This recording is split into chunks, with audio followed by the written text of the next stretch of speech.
అందరికీ నమస్కారం. కొంతమంది వ్యక్తుల్లో ఒక రకమైన మనస్తత్వం ఉంటుంది. దాన్ని ఏమంటారంటే సూడో మనస్తత్వం అంటారు దాన్ని. అది ఏ విధంగా ఉంటుందంటే మేము ఎదుటాలని ఏమైనా అనొచ్చు. కానీ ఎదుటాలు తిరిగి మమ్మల్ని ఏమి అనకూడదు అని చెప్పి ఒక సూడో మెంటాలిటీ లాంటి వాళ్ళు ఉంటారు. అంటే మేమే గొప్పవాళ్ళం, మాకంటే గొప్పవాళ్ళు లేరు అనే విధంగా ఉంటుంది వాళ్ళ మెంటాలిటీ. దానికి యాప్ట్ అయ్యేటట్టు అంటే ఇదన్నీ వర్తించేటట్టు ఆంధ్రప్రదేశ్లో ఒక పార్టీ ఉంది. ఆ పార్టీయే వైఎస్ఆర్సీపీ పార్టీ. ఈ మాట ఎందుకు అంటున్నానంటే కనుక వైఎస్ఆర్సీపీ పార్టీ అధ్యక్షుడి దగ్గర నుంచి వాళ్ళ కార్యకర్తల వరకు మేము ఎదుటాలని ఎన్నైనా అంటాం, కానీ మమ్మల్ని ఏమనకూడదు.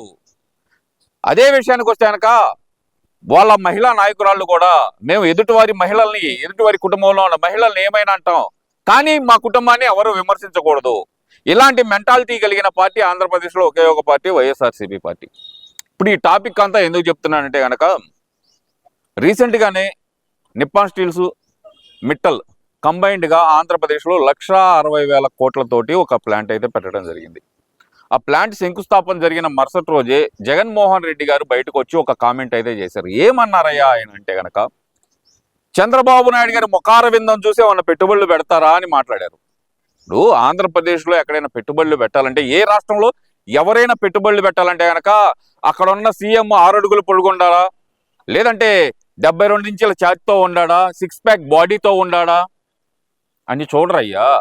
అక్కడ ఉన్న ఎమ్యూనిటీస్ ఏంటి, మనకి ల్యాండ్ ఎలా ఉంది, అక్కడ నుంచి రోడ్డు కనెక్టివిటీ ఎలా ఉంది, రైల్ కనెక్టివిటీ ఎలా ఉంది, లేదంటే పోర్ట్ కనెక్టివిటీ ఎలా ఉంది, వాళ్ళు మనకి ఇచ్చే రాయితీలు ఏంది, కరెంట్ రాయితీలు ఎంత ఇస్తారు, జిఎస్టీ రాయితీలు ఎంత ఇస్తారు, ల్యాండ్ రాయితీ ఎంత ఇస్తారు అనే దాన్ని ఆలోచించే ఎవరైనా కంపెనీ పెట్టడానికి ముందుకు వస్తారు. కానీ 5 సంవత్సరాలు ముఖ్యమంత్రిగా చేసినటువంటి జగన్మోహన్ రెడ్డికి ఇవేమీ తెలియదు.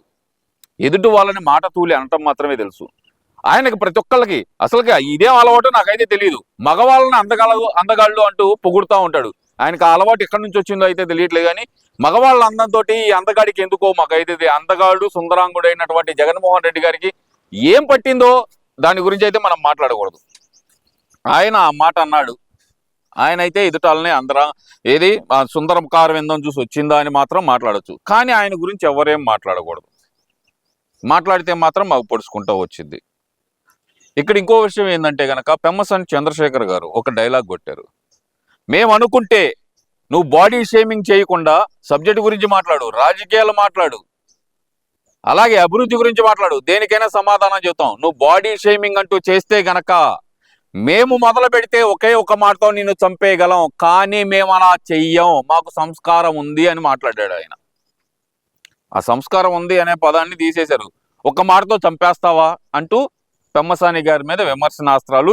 అక్కడ ఒక రకంగా చెప్పాలంటే కనుక కూటికి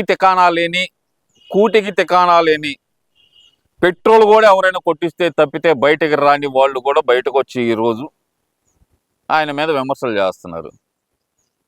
దాంట్లో ముఖ్యంగా ఉదాహరణకు వస్తే గనక అంబటి రాంబాబు, నేను హైప్ కావాలి అని కోరుకుంటున్నా. మన అంబటి రాంబాబు గారు బయటకు వచ్చారు. బయటకు వచ్చేమంటారు, అట్టెట్ అంటారు మీరు, ఒక మాటతో చంపేస్తావా, నువ్వంతా మగాడివా అని మాట్లాడుతున్నారు. ఒక్కసారి అంబటి రాంబాబు గారు ఏం మాట్లాడుతున్నారో వింటూ అయితే విశ్లేషణ అయితే చేద్దాం. ఇక ఒకసారి అంబటి రాంబాబు గారి మాటల్లో ఏమంటున్నారో విద్దాం ఒకసారి. చంద్రశేఖర్ గారు ఈరోజు బిఆర్ స్టేడియంలో సమావేశంలో మాట్లాడుతూ చాలా విషయాలు మాట్లాడారు. ఆ విషయాల జోలికి నేను వెళ్ళదలుచుకోలేదు. ఎందుకంటే ఆ విషయాల జోలికి వెళ్ళవు నువ్వు. ఎందుకంటే అంబటి రాంబాబు, నీకు రాష్ట్రంలో జరుగుతున్న అభివృద్ధి అవసరంలా, రాష్ట్రంలో జరుగుతున్న మంచి పనులు అవసరంలా, చేస్తున్న అభివృద్ధి చెప్తున్న వాటి గురించి మాట్లాడడానికి దమ్ము ధైర్యం లేదు మీకు. ఒక మాట అంటే మాత్రం మీకు పొడుచుకొచ్చింది. మీరు మాత్రం మేము ఎన్నైనా మాట్లాడతాం అని మాత్రం వస్తారు ముందలకి. జగన్మోహన్ రెడ్డి గారి మీద అవాకులు చవాకులు పేరారు. ఎందుకు పేరారంటే జగన్మోహన్ రెడ్డి గారు చంద్రబాబు నాయుడు గారి గురించి బాడీ షేమింగ్ చేశారనేటువంటి మాట మాట్లాడారు. జగన్మోహన్ రెడ్డి గారు ఈ మాట్లాడారు, ఒకసారి చూసుకోవడం మంచిది. జగన్మోహన్ రెడ్డి గారు ఇక్కడ అదే కంపెనీలు వస్తున్నాయని చెప్పేసి చంద్రబాబు నాయుడు చెప్తున్నాడు.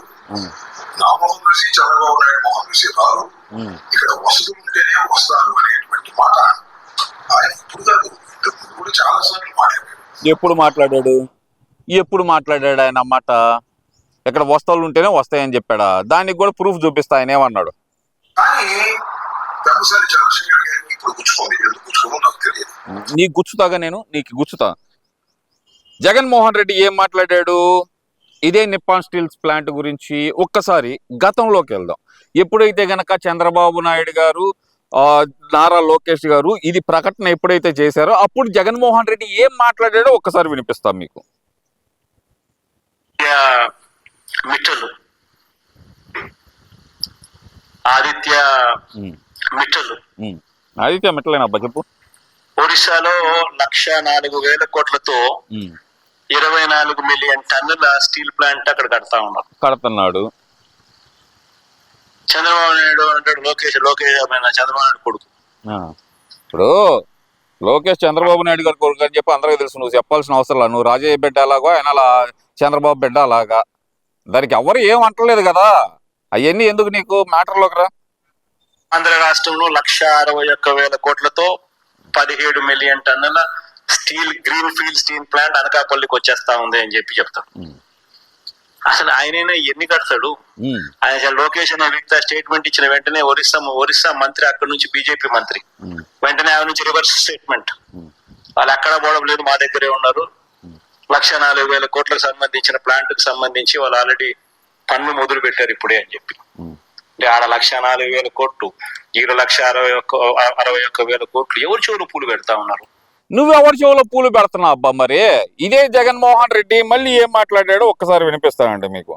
ఇదే జగన్మోహన్ రెడ్డి మళ్ళీ ఏం మాట్లాడాడు, ఇవన్నీ ప్రజలందరూ మర్చిపోతారు అనుకున్నాడు. పాపం ఆయనకుంది ఎమ్నీషియా, ఆయనకుంది మర్చిపోయే జబ్బు ఆయనకుంది, కానీ ప్రజలకు లేదే, గూగుల్కి లేదే. ఇలా కొడితే అలా వచ్చింది మన జగన్మోహన్ రెడ్డి ఏం మాట్లాడాడు ఒకసారి వినిపిస్తా. ఈ మధ్యకాలంలో మీ అందరికీ కూడా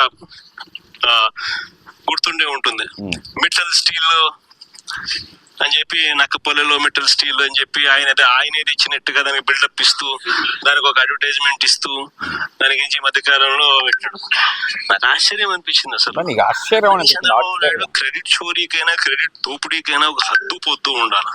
ఇదే మిట్టల్, ఇదే ఆదిత్య మిట్టల్, ఇదే మిట్టల్ వాళ్ళు నేను డావోస్ 2022 డావోస్ పోయినప్పుడు నన్ను కలిసినారు. ఇప్పుడు డావోస్ పోయినప్పుడు నిన్ను కలిస్తే 2022 డావోస్ పోయినప్పుడు నిన్ను కలిస్తే కనుక 2024 దాకా చెట్లు ఆకులు ఏమన్నా రాలుపుతా కూర్చున్నావా మిస్టర్ జగన్మోహన్ రెడ్డి నువ్వు? ఇప్పుడు చంద్రబాబు నాయుడు గారు తీసుకొచ్చి శంకుస్థాపన చేయగానే నేను అక్కడే ఉన్నప్పుడు కలిశారు నన్ను అన్నావు. మరి అంతకుముందు నువ్వేం మాట్లాడా? ఒరిస్సాలో పెడుతున్నారు, ఆంధ్రప్రదేశ్లో పెట్టడానికి ఆయన దగ్గర అంత డబ్బులు ఆడి ఇవన్నీ ఆడి నుంచి పెడతాడు ఆయన మనిషే కదా అని మాట్లాడావు. నువ్వు మాట్లాడిన మరుక్షణమే మరి అక్కడ ఏం జరిగిందో తెలియదు, కానీ ఆ మాట చెప్పావు. ఇక్కడ శంకుస్థాపన జరిగిన మరుక్షణమే నా వల్లే వచ్చింది అని చెప్పి క్రెడిట్ కొట్టేయడానికి వస్తున్నావు నువ్వు. క్రెడిట్ చోరీ నువ్వు జగన్మోహన్ రెడ్డి, చంద్రబాబు నాయుడు గారు కాదు. ఇది కదా వాస్తవం, ఇదే కదా జరిగింది అంబటి రాంబాబు. మరి నువ్వేంది బయటకు వచ్చి ఇలా మాట్లాడతా? తప్పు కదా.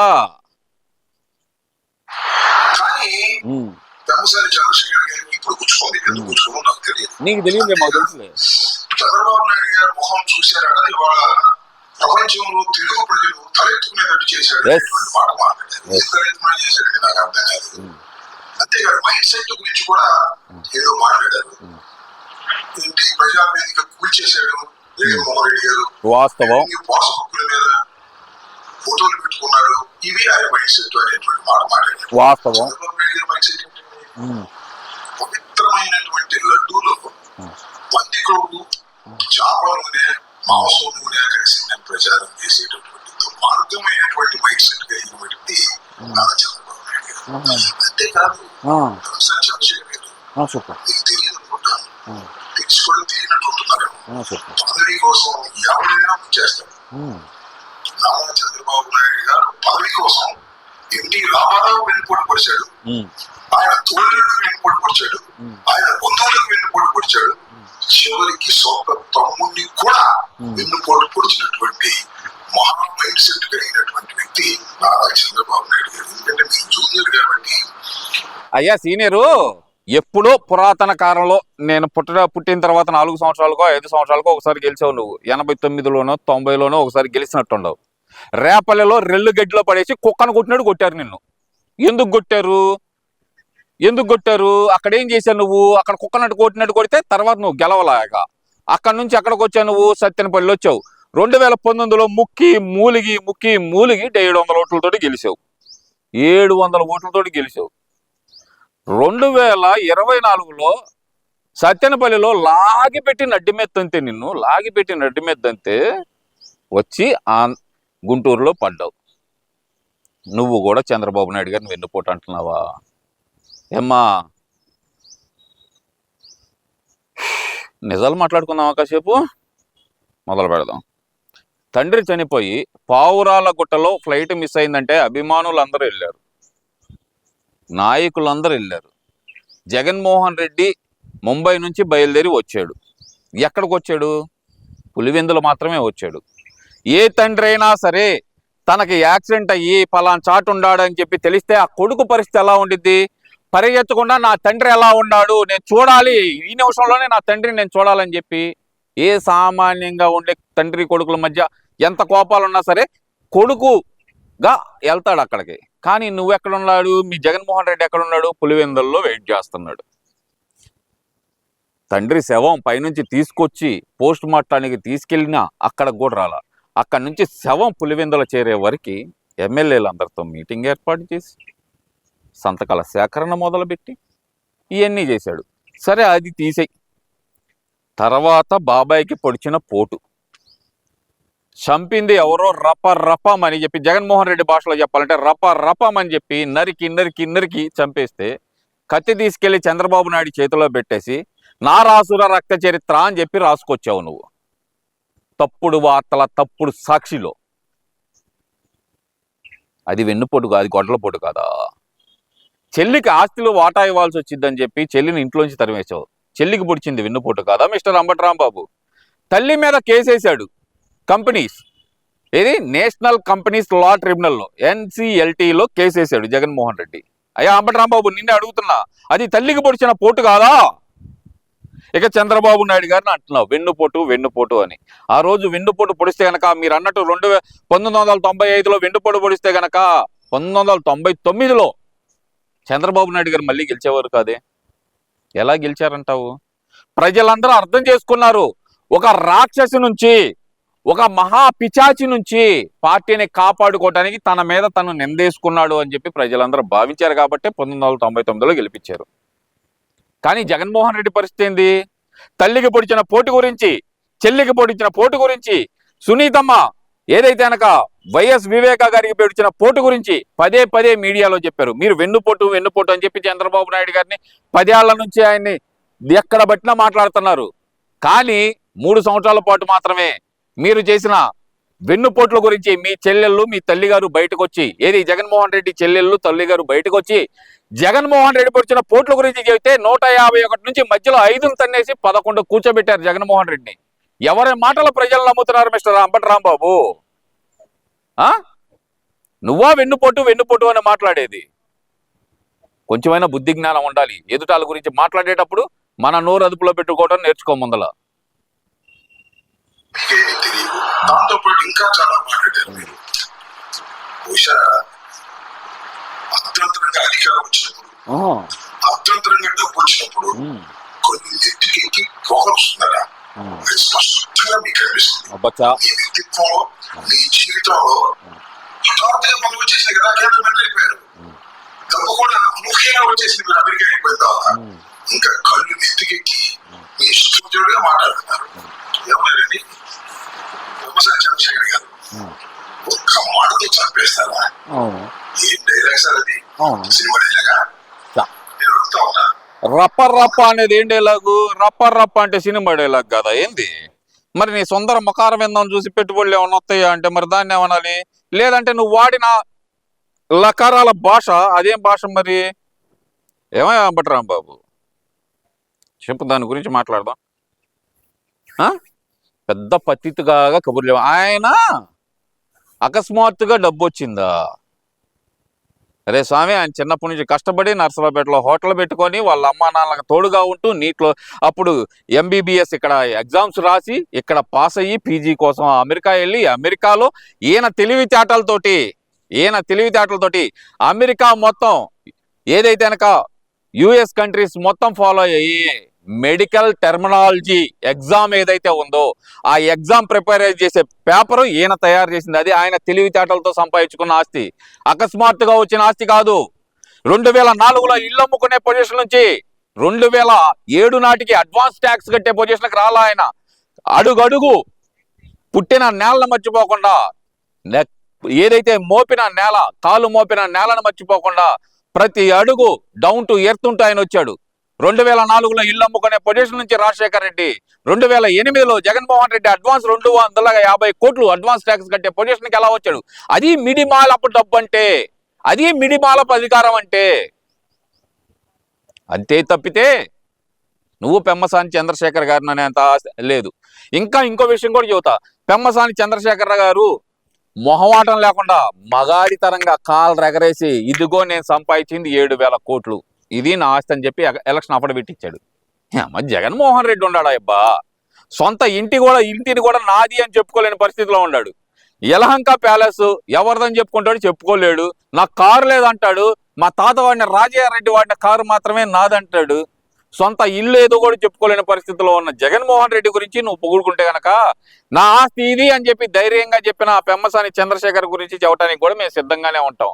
ఏంటి ఇంకో మాట కూడా అన్నావు, 2029లో బ్యాలెట్తో కొడితే వెళ్ళి లండన్లో పడతాడా? ట్రై చేయి. నేను రేపల్లిలో బ్యాలెట్తో కొట్టారు, సత్తెనపల్లిలో పడ్డావు. సత్తెనపల్లిలో బ్యాలెట్తో కొట్టారు, గుంటూరులో పడ్డావు. గుంటూరులో బ్యాలెట్తో కొడితే కనుక వెళ్ళి గుడివాడలో పడతావు. గుర్తుపెట్టుకో, గుడివాడలో పడతావు అంటే కనుక పాపం ఆ గుట్కా గడు బాధపడతాడేమో కానీ నువ్వు ఎక్కడ పడతావో నీకే తెలీదు.